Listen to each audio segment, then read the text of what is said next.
Hello again, everybody. This is Eric Streed, and I'm the designer of MECHROMANCERS. I'm back with my round 2 submission for the Board Game Workshop 2022 Design Contest. Let's take a more in-depth look at the game this time around, shall we? So the first thing that we're going to want to do when we play MECHROMANCERS is assemble our bot. Now we'll be counter drafting against our opponent here, but the first piece that we want to select is our core. I'll go ahead and select the Juggernaut. And you select the core first because it determines what color spirits you'll have at your disposal for the rest of the game. Now normally we would take turns counter drafting parts, but I'm going to go ahead and just select the rest of the pieces of my bot. You'll need an arm, a core, another arm, and a set of legs to complete your build.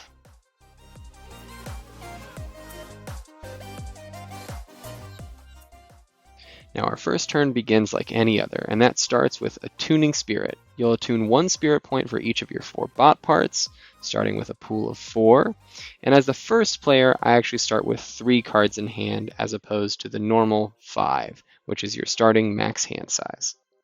After that start phase comes the action phase, where you can play action cards from your hands or use evergreen actions listed on the bottom of your player card. I went ahead and played 3 attuned spirits to acquire more spirit points, and I'm going to use those spirit points to attune a soul overlay, one of the 2 colors of transparent overlays that are available to Juggernaut.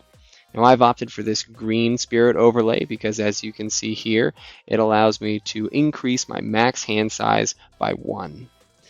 At this point, I'm going to go ahead and clear out any actions I played this turn and put them in my trash pile, and then I'm going to draw up to my new max hand size. Let's go ahead and take a look at the other player's first turn. They're going to start off just like us by attuning spirit points, but with 5 cards in their hand, they're going to try things a little bit differently. They'll go ahead and start by attuning a little bit more spirit, but instead of casting a spirit overlay, they're looking at the draft table right there. They're going to go ahead and spend some of their spirit points to acquire a new card and draft it into their trash pile so that it can get shuffled into their deck later on in the game. At this point, they're going to go ahead and play some attack actions, and this works by combining the attack value on the card that they play with the attack value listed on their bot part. Doing so causes the opponent's bot part to lose integrity. When a bot part loses all 10 of its starting integrity, it becomes destroyed. We'll talk about that a little bit later, though. At this point, we're going to round out things with the end phase by replacing any empty slots on the draft pool, clearing out our hand from the action zone, and drawing up to our max hand size of 5 again.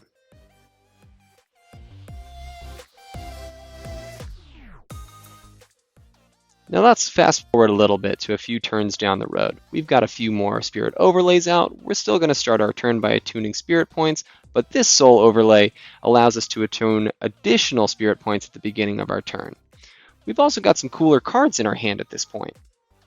Now you'll maybe notice that some of those cards have an additional section up top. That's the casting cost, that blue number up there. Let's go ahead and attune an additional amount of spirit so that we can use some of these new cards that we've picked up and take out that bot part that we did some damage to earlier. Why don't we try this uppercut? It costs 2. We're going to go ahead and spend 2 spirit points and see if we can take out that right arm. Let's switch back over to player 1's point of view. We've got some additional spirit overlays and some cards in our hand, including this deflect reaction. Now, reactions can only be played during your opponent's turn, so thank goodness that we managed our resources effectively and were able to prevent the damage from that incoming uppercut. Actions and reactions come in 4 suits: hand, spirit, leg, and core. This matches all 4 parts of your bot, along with that additional spirit type. In the draft deck, you'll find actions, reactions, and cards with this additional combo tag. Forgive the change in medium here, but I had to switch over to the digital version after a lot of playtesting with my coach here in the contest. A lot of changes were made, and the most up-to-date version of the game is here in Tabletopia. As you can see, I've gone ahead and built out the exact same bots with the exact same amount of integrity on each of their bot parts. Let's go ahead and see if we can end this game now. Player 2 seems absolutely determined to destroy my right arm, so I think they're going to try to do it with a combo. Combos work in a really fun way. They grow in power depending on how many cards of the same suit you've already played in the action zone. So player 2 here is actually about to play 2 combo cards. You can see by that little icon there, and they're all in the same leg suit. Now, after some quick math to determine just how much damage is about to be done, including the bonus from the combos, the bonus from the Spirit Overlay here on the legs, and the base leg stats, this is leading to a whopping 15 damage. Now, player 1 doesn't have the option, even with a reaction, to stop all of that damage, so it looks like this Bonesaw arm has finally met its match. Let's go ahead and reduce that integrity to 0 and flip over this bot part, revealing the spirit skeleton underneath. And you can see here that it has some new stats. It gives you a bonus to your spirit pool at the beginning of each turn and provides piercing damage that ignores defense.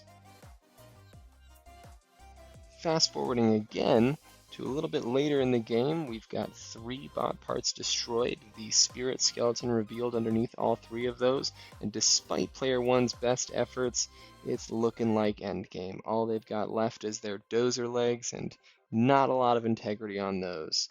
Let's say that player 2 comes in with one final combo to reduce those dozer legs to 0 integrity. That flips over, and at this point there's not enough bot left to keep that spirit skeleton intact, and it dissipates. That brings us to the end game, and the winner is player 2. Thank you so much for joining me for this more in-depth look at Mechromancers. I appreciate your time and consideration. This is Eric, signing off.